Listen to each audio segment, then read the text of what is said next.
Hello guys, welcome back to my YouTube channel. If this is your first time here, hi, my name is Toluwanimi. If this is not your first time here, of course you know my name. So hi, welcome back to my YouTube channel. If you have not subscribed, please don't forget to subscribe, like, comment and share this video if it is helpful to you. And yeah, let's get right into the video.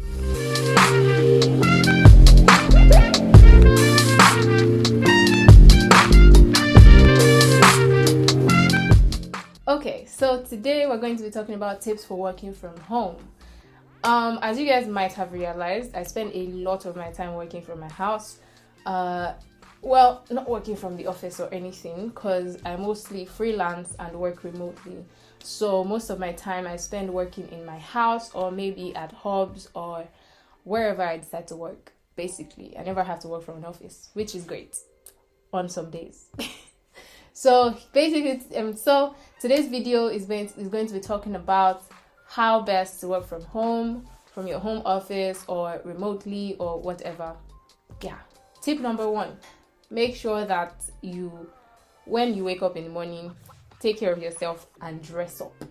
It helps you set your mind in a place where it realizes that it's actually going to work. Compared to when you have to work in your pajamas or some random clothes that you've just been wearing since the previous day, or you take your bath and wear some shabby clothes and everything. Try as much as possible to dress up, take care of yourself, do your skincare if you have one, use makeup if you're going to, any of all those things that you would normally do if you were going out. That puts your mind in a place where it is ready to work. It is not as relaxed. It is not as relaxed as it would normally be. And yeah, it just helps your productivity generally. It helps improve your productivity. The second tip for working from home is don't work beyond the time that you're actually supposed to. Let me explain. For example, if you work from home and your time or work hours are supposed to be 9 a.m. to 5 p.m., make sure that as much as possible you stick to that time.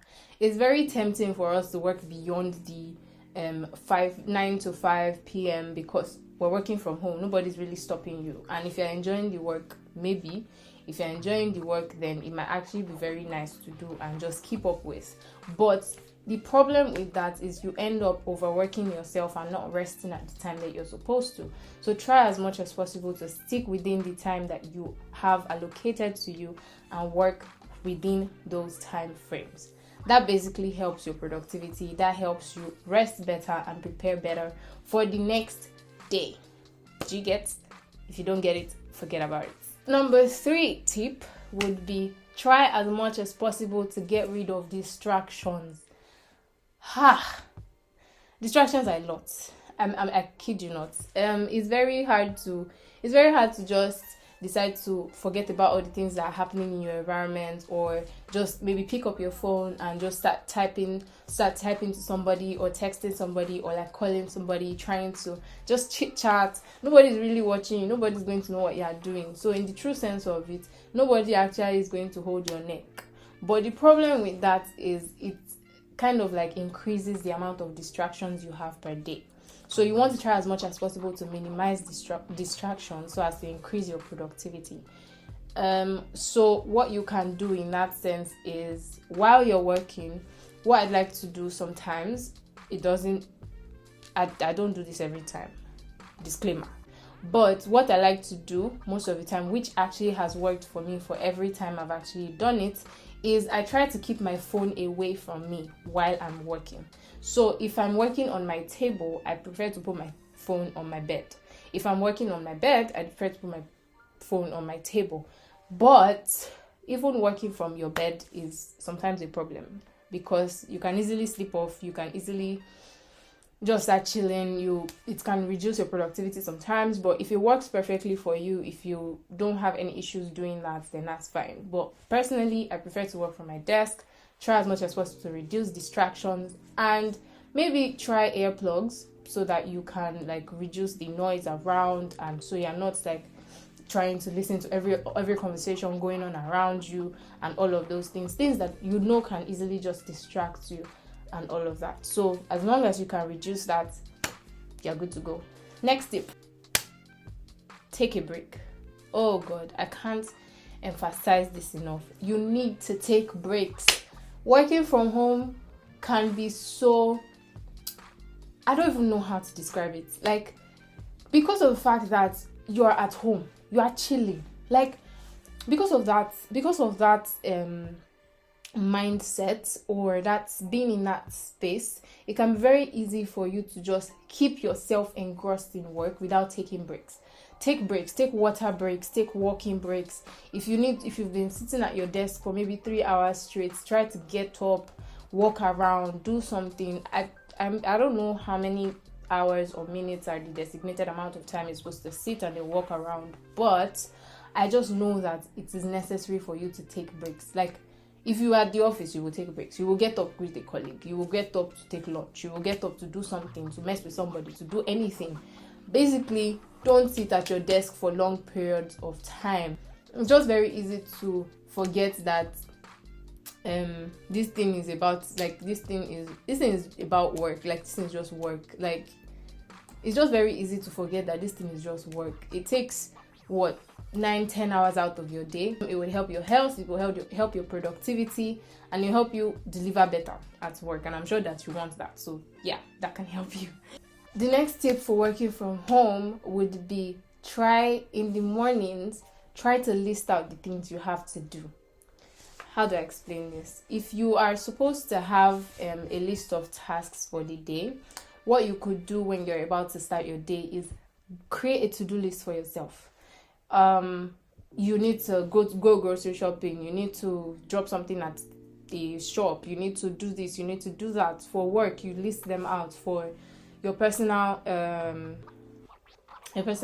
or your personal errands, you need to list that out as well. So have 1, 2, 3, 4, this is for work, 1, 2, 3, 4, this is for myself, and make sure that you go by those things, because it can, even like I said, having to take breaks. You can finish a task, take a break, finish a task, take a break. That kind of helps you,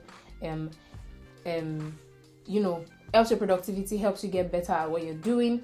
And in the long run, you realize that you actually hit more goals, and it reduces the chances of you getting overwhelmed by how much work you have to do. Most of the time when you list it out, you realize that you don't even have so much to do, and you can actually work around it.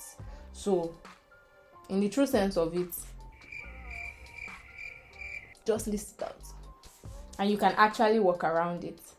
So once you are done with that, once you have your to-do list created at the beginning of the day, it helps you just streamline what you have to do and allocate times to every single task you have at hand. That eventually, at the end of the day, helps you increase your productivity and actually hit almost every task. It helps you hit almost every task that you might have listed.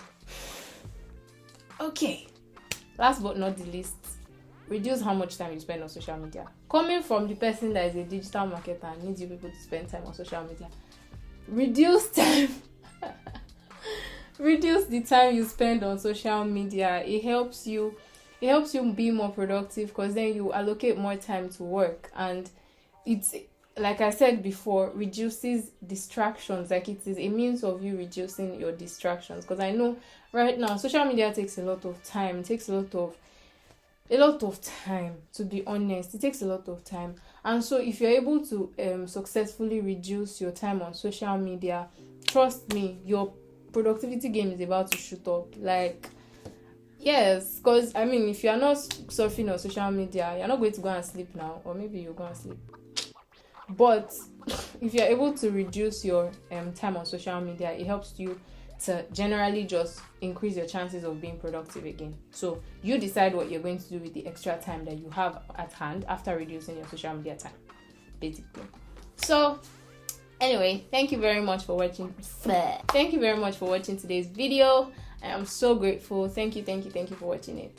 If you haven't subscribed, please don't forget to subscribe. Hit the like button, hit the subscribe button, leave a comment. Let's have a question of the day. Today's question of the day would be, if you work from home or if you work remotely, what helps you stay productive, or what tips can you leave for whoever is working remotely?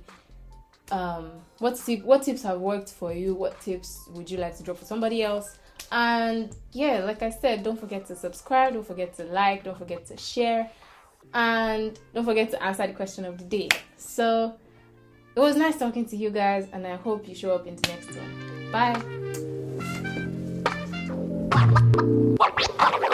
Bye.